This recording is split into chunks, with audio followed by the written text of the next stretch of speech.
Saudara, Danau Limboto memiliki peran sosial bagi masyarakat sekitarnya. Sebagian besar kehidupan warga bergantung dari hasil sumber daya yang ada di danau tersebut.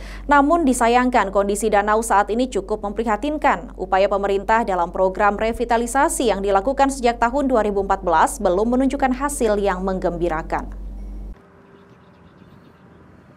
Bebas mencari ikan dengan mendayung perahu hingga ke tengah danau kini tak bisa lagi dilakukan oleh warga yang berdomisili di lingkar Danau Limboto, Gorontalo.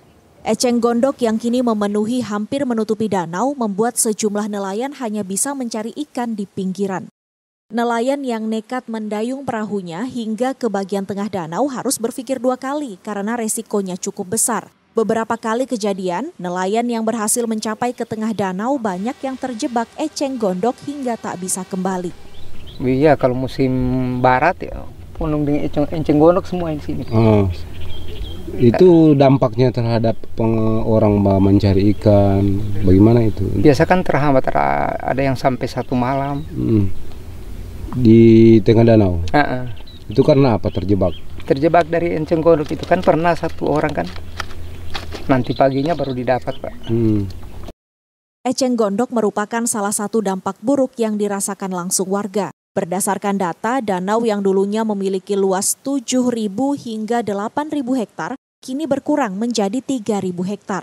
Tak hanya itu, akibat sedimentasi, kedalaman danau yang dulunya mencapai 50 meter, kini mengalami pendangkalan. Kedalaman danau saat ini berada di 2 hingga 2,5 meter.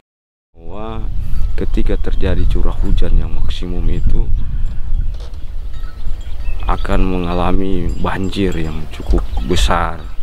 Jangankan banjir, air banjir yang dari sungai itu yang masuk ke danau, air banjir sebelum masuk saja ke danau, air di sungai itu sudah overtopping keluar. Jadi terjadi degradasi baik di danau maupun di sungai sendiri. Karena di danau mengalami pendangkalan, di sungai juga mengalami pendangkalan secara sedimentasi. Sehingga antara kapasitas tampung di danau maupun di sungai itu tidak berfungsi sebagaimana mestinya lagi. Masuk dalam daftar 15 danau prioritas yang menjadi perhatian pemerintah sejak tahun 2014, revitalisasi mulai dilaksanakan, namun hingga kini masih menemui sejumlah kendala.